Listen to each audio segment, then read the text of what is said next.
네, 한 주간 평안히 잘 지내셨을 거라 믿습니다.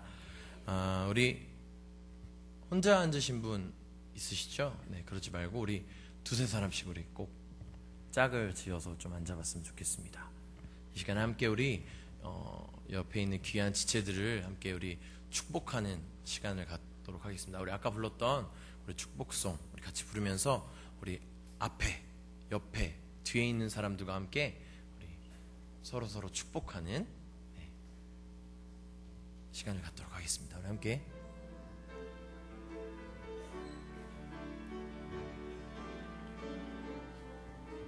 우리 부담스러우시더라도 옆 사람을 바라보면서 때로는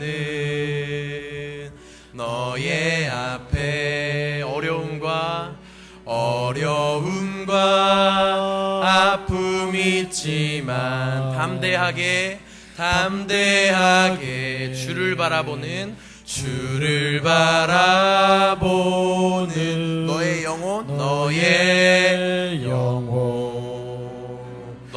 우리 볼 때 너의 영혼 우리 볼 때 얼마나 아름다운지 너의 영혼 통해 큰 영광 받으실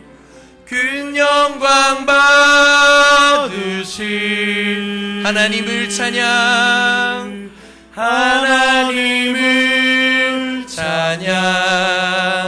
오 할렐루야. 우리 다시 한번 고백합시다. 때로는 너의 앞에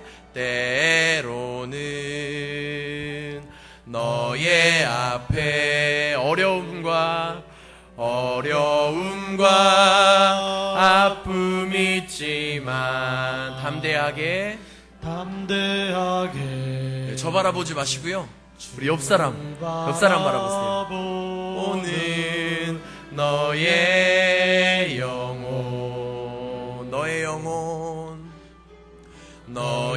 영혼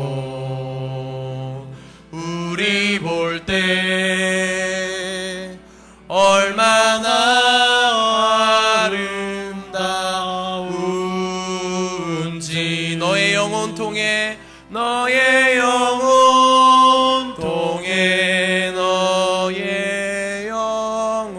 큰 영광 받으실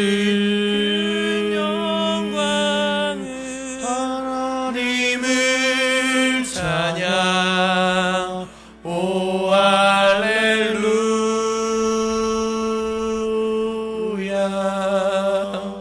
우리 옆에 있는 사람을 꼭 안아주시면서 사랑해요, 제 곁에 있어서 감사합니다, 사랑합니다, 이렇게 우리 고백하는 여러분들이 되셨으면 좋겠습니다. 아멘. 할렐루야. 우리는 주 안에서 믿음의 공동체요, 소망의 공동체요, 사랑의 공동체인 줄 믿습니다. 이렇게 우리 옆 사람과 사랑을 고백하고 행복하기를 서로 빌어주니까 너무 좋으시죠? 네, 요즘 저는 너무 행복합니다. 여러분들이 있어서 너무 행복하고요.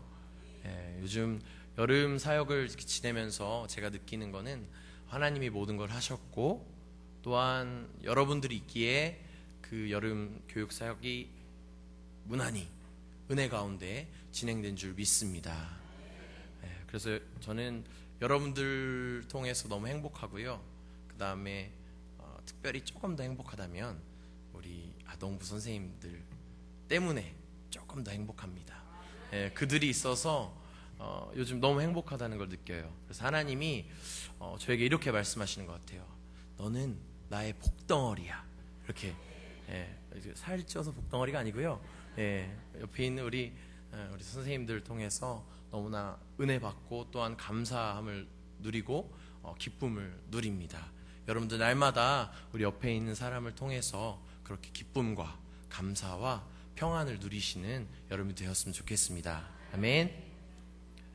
우리는 이 밤에 기도하기 위해서 모인 줄 믿습니다. 기도는 하나님과 나누는 영적 대화입니다. 그리고 신앙인들의 영적 호흡이라고 저는 생각합니다. 그래서 따라서 기도가 없는 사람은 하나님과 만남이 없는 사람이고 영적인 호흡이 멈춘 사람입니다.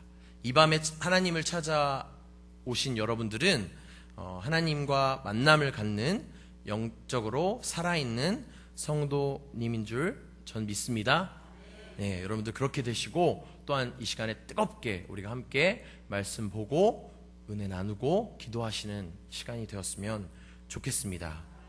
예수님께서 이 땅에 오신 목적은 십자가에서 죽고 부활하시는 일이셨지만 예수님은 공생의 기간 동안에 제자들을 세우시는 데 힘을 쏟으셨습니다.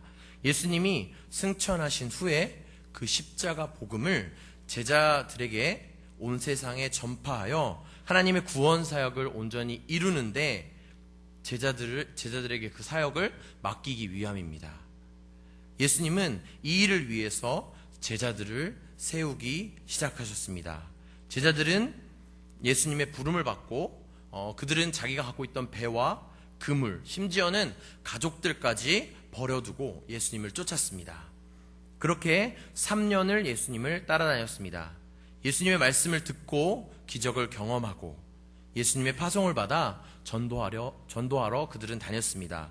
그러던 어느 날 십자가 죽음을 앞두고 예수님은 제자들을 데리고 어느 한 도시로 들어가셨습니다. 오늘 우리가 읽었던 본문 13절 전반절에 그 장소가 등장하게 됩니다. 우리 함께 읽어보도록 하겠습니다.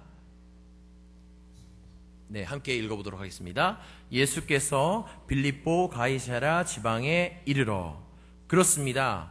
예수님께서는 제자들을 데리고 가이사랴 빌립보라는 도시를 들어가셨습니다. 이 도시는 황제의 이름을 도시 이름 앞에 붙인다는 것은 이 도시가 황제의 도시를 의미한다는 겁니다. 왜냐하면 시저라는 황제가 있지 않습니까? 그 황제의 또 다른 이름이 가이샤였습니다.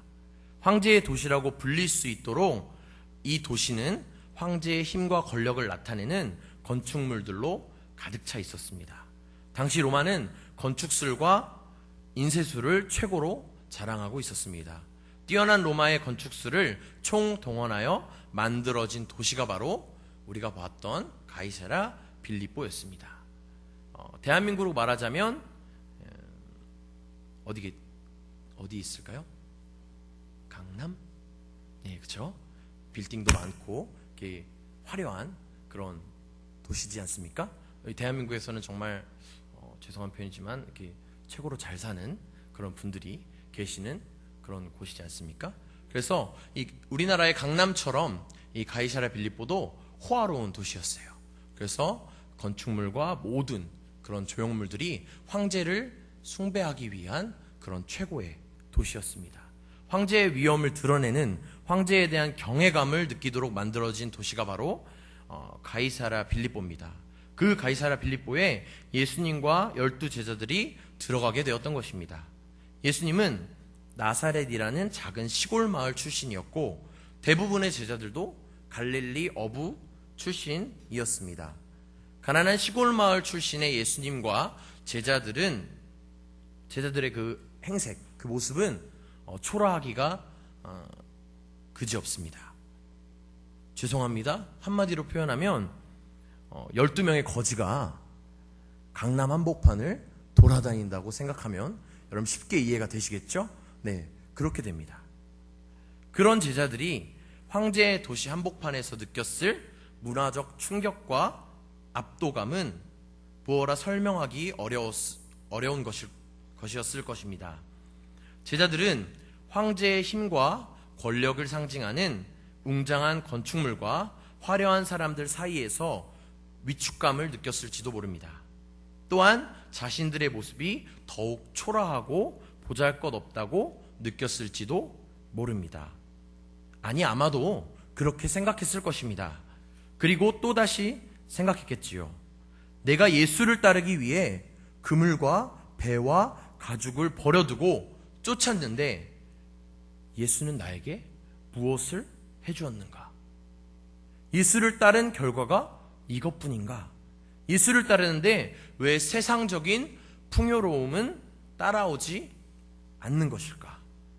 이러한 많은 질문들이 제자들 머릿속에 자리 잡아가고 있을 때 예수님은 제자들에게 질문하십니다. 우리 본문 13절 하반절을 함께 읽어보도록 하겠습니다.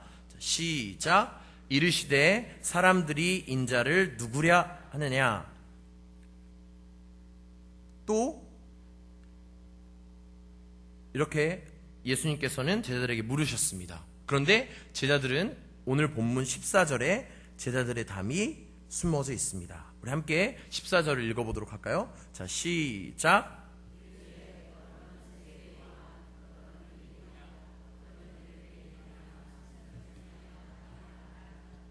네, 그렇습니다. 본문 14절에 나온 것처럼 제자들은 자신들이 들은 대로 어떤 사람들은 엘리야라고 하고, 어떤 사람들은 세례 요한이라고 하고, 어떤 사람들은 예레미야나 선지자 중에 하나라고 대답했습니다. 이 대답을 들은 예수님은 제자들에게 다시금 질문을 던지십니다. 우리 함께 본문 15절을 읽어보도록 하겠습니다. 시작. 이르시되 너희는 나를 누구라 하느냐? 예수님은 제자들에게 두 번에 걸쳐서 질문을 하십니다. 여기서 우리는 알 수 있습니다. 예수님의 관심은 세상 사람들에게 있지 않았습니다. 예수님의 관심은 바로 예수님이 정말 사랑하고 있던 제자 12명에게 초점을 맞추고 계셨습니다. 그래서 너희는 나를 누구랴 하느냐? 이렇게 질문하셨던 겁니다. 예수님은 제자들의 대답을 듣기 원하셨습니다. 전혀 예측하지 못한 질문에 제자들은 이렇게 쭈뼛쭈뼛 거리고 있다가 그때 수제자 베드로가 대답합니다. 본문 16절을 한번 읽어보도록 하겠습니다. 본문 16절 함께 읽어봅니다. 시몬 베드로가 대답하여 이르되 주는 그리스도시요 살아계신 하나님의 아들이시니이다. 이 베드로가 한 이 고백은 굉장한 고백입니다. 주는 그리스도시요 살아계신 하나님의 아들이십니다. 주는 그리스도라고 하는 이 고백은 예수님은 나의 주인이신데 주인된 당신은 그리스도, 그 그리스도의 뜻은 기름 부음 받은 자라는 고백입니다. 그리스도라는 말은 기름 부은 자라는 뜻으로 기름 부음은 왕과 선지자, 제사장을 세울 때 행하는 의식이었습니다. 예수님이 하나님께서 약속해 주신 이스라엘 백성이 기다리고 기다리던 바로 메시아라는 것입니다. 그리고 그 메시아는 살아계신 하나님의 아들이라는 이런 고백입니다. 가이사랴 빌립보에서의 예수님의 질문과 베드로의 대답은 다음과 같이 생각해 볼 수 있습니다.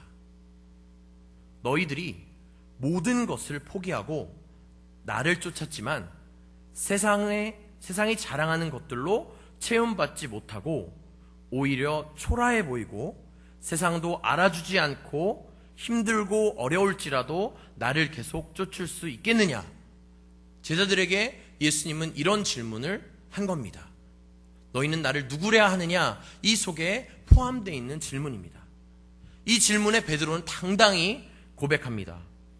우리의 상황이 어떨지라도 당신은 우리를 구원하실 메시아이시며 하나님의 아들이십니다. 라고 베드로는 당당히 고백했던 겁니다. 이 고백이 얼마나 눈물 나는 고백입니까? 신앙 고백이 우리 삶 가운데서 매우 중요합니다. 10년을 믿어도 단 한 번도 신앙 고백을 하지 못한 사람들도 있습니다. 예수님이 나한테 어떤 분이신지 고백이 안 되는데 우리가 어떻게 예수님을 증거할 수 있겠습니까?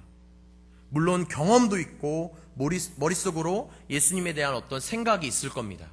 그런데 한마디로 고백할 수 없다면 이 베드로처럼 주는 그리스도시요 살아계신 하나님의 아들이십니다. 이런 한마디의 고백이 없다면 우리의 삶을 진지하게 돌아볼 필요가 있습니다.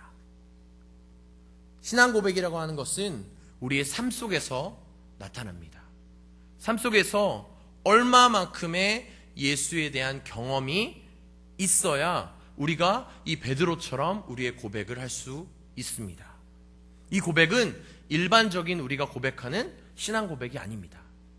내 삶 속에서 직접 경험한 예수님의 고백입니다. 베드로도 직접 예수님을 경험했기 때문에 그의 입속에서 이런 고백이 튀어나올 수 있던 겁니다. 가령 예를 들어 예수님은 폐렴에 걸린 내 아이를 고치셨습니다. 예수님은 의사이십니다. 이런 이야기를 하면서 눈물을 흘릴 수 있는 그런 고백이어야 한다는 겁니다.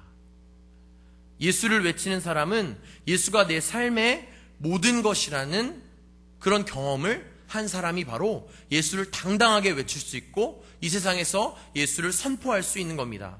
그런 경험과 삶의 고백이 없다면 우리가 어떻게 이 세상에서 빛과 소금의 역할, 예수님을 증거하는 그런 삶을 살 수 있겠습니까?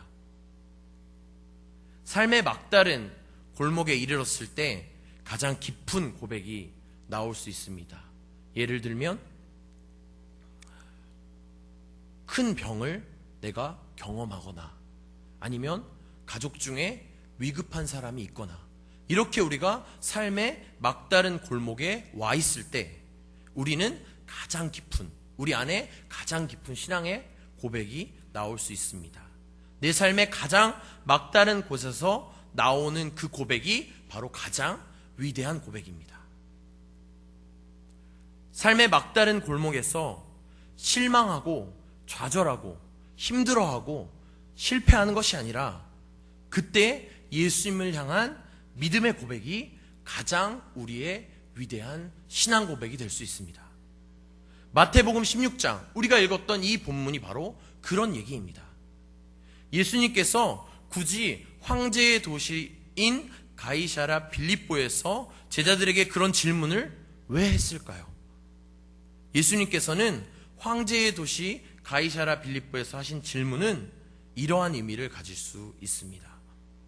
너희들이 나를 따르는데 배도 버려두고 그물도 버려두고 모든 것을 버려두고 나를 쫓았는데 3년이나 쫓았지만 너희들이 가진 것 아무것도 없다. 그러나 로마의 황제에게 충성하게 되면 이렇게 웅장한 집도 주고 권력도 주고 부귀영화를 다 주는데 지금 너희는 한 끼를 먹으면 다음 끼를 무엇을 먹어야 되는지 고민해야 될 상황이다. 그런데도 나를 따를 수 있겠느냐? 이렇게 그 가이사랴 빌립보에서 예수님은 이러한 심정을 가지고 제자들에게 물으셨습니다. 그때 제자들은 이렇게 반응할 수도 있었습니다. 주님, 이게 뭐예요? 당신이 메시아인 줄 알고 쫓았는데 우리에게 남은 것이 뭡니까? 가진 것이 무엇이고 변화된 것이 무엇입니까?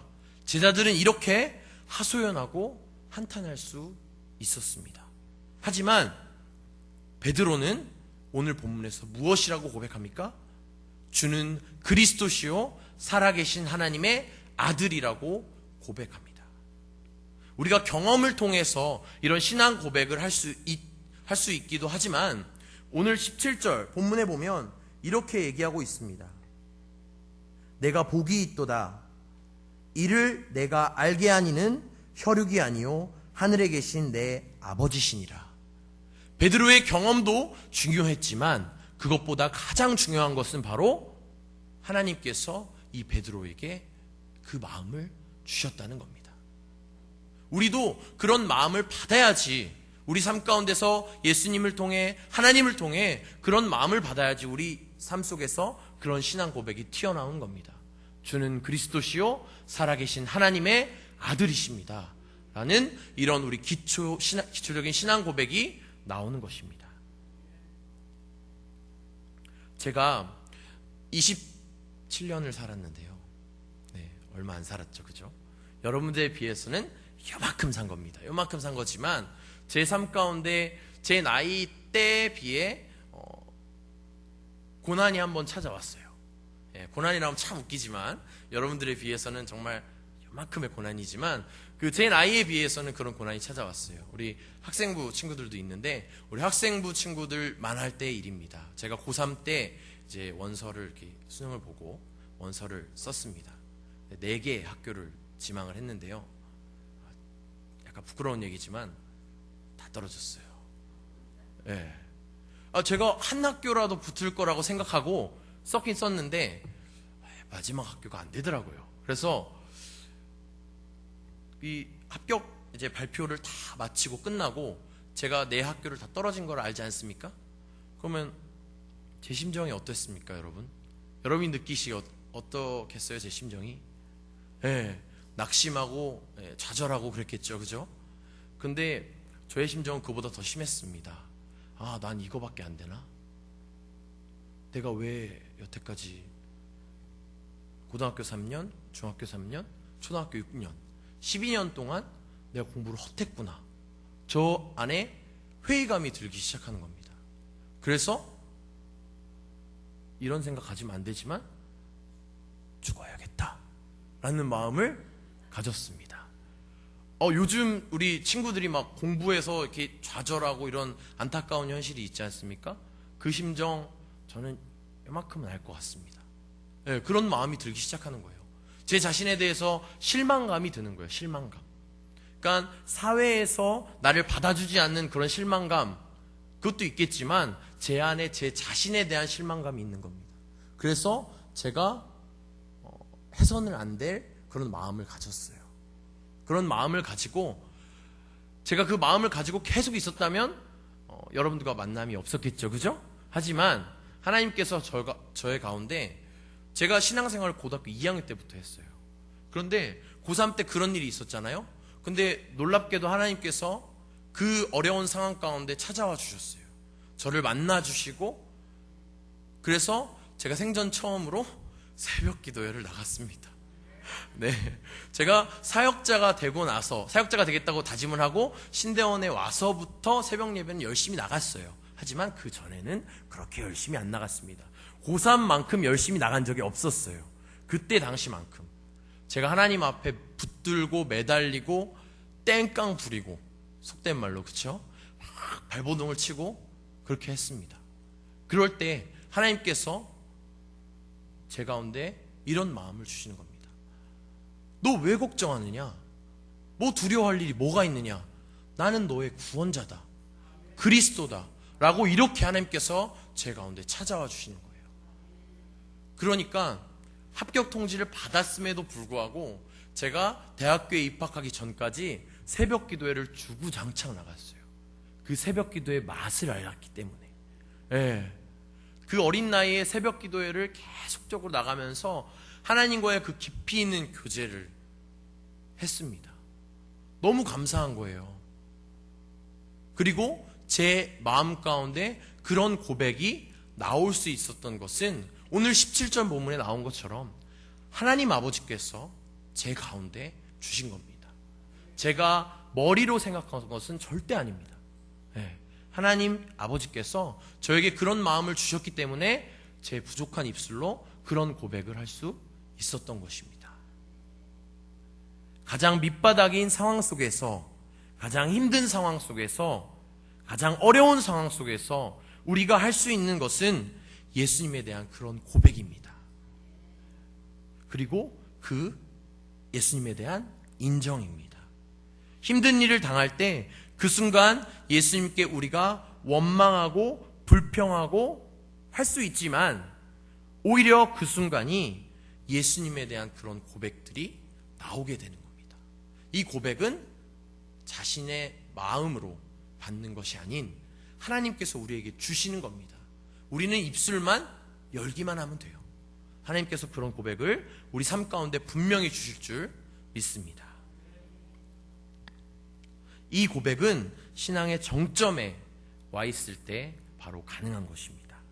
신앙의 마지막 단계에 왔을 때는 하나님을 우리는 인정하고 고백해야 합니다. 이러한 인정이 바로 가장 위대한 신앙입니다. 우리가 이런 고백과 인정을 했을 때 하나님께서는 이와 같은 것을 우리에게 주실 거라 말씀하십니다. 오늘 본문 18절, 19절 우리 함께 읽어보도록 하겠습니다. 자, 함께 읽어보도록 하겠습니다. 시작. 또 내가 내게 이르노니 너는 베드로라. 내가 이 반석 위에 내 교회를 세우리니 음부의 권세가 이기지 못하리라. 내가 천국의 열쇠를 내게 주리니 내가 땅에서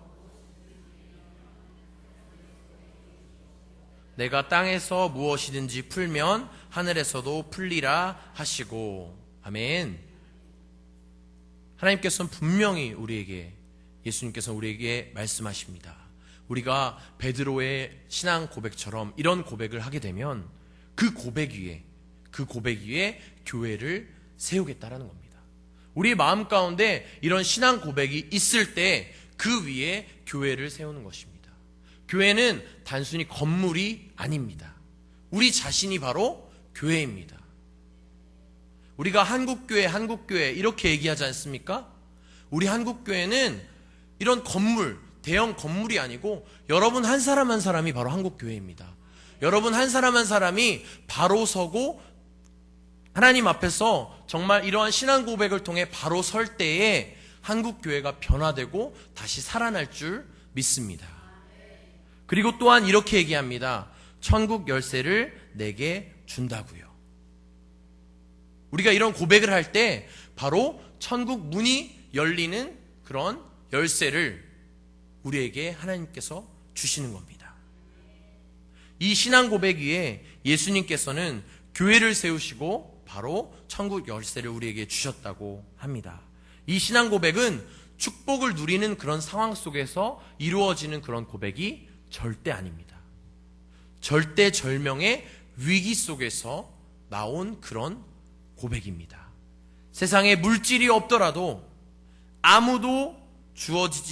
우리에게 아무것도 주어지지 않고 세상 사람들이 우리를 모를지라도 우리는 예수만 섬기면서 포기하지 않겠다는 그런 고백입니다. 어떤 초등학교 3학년 교실에 한 어린이가 앞에 나와 무엇을 열심히 발표하고 있습니다. 그 아이 뒤에 칠판에는 뿔이라는 글씨가 적혀 있었습니다. 그 아이는 이렇게 발표를 합니다. 우리는 충청북도 청주가 고향이래요. 또 저는 전주이씨 47대 손이고요.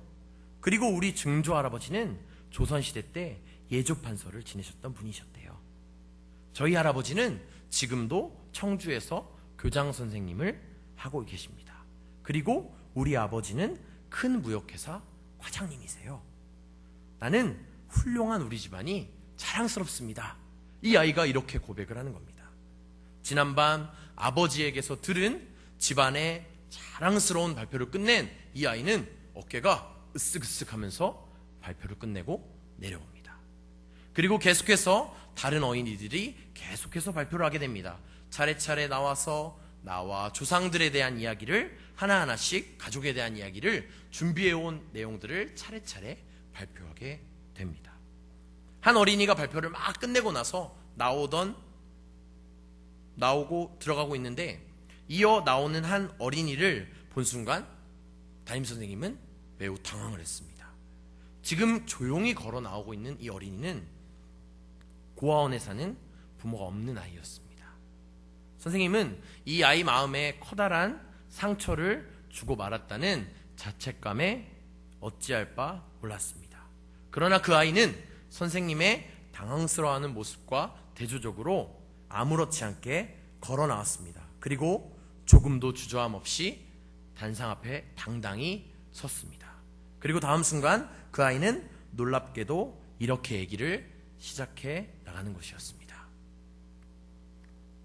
우리 아버지는 하나님이에요.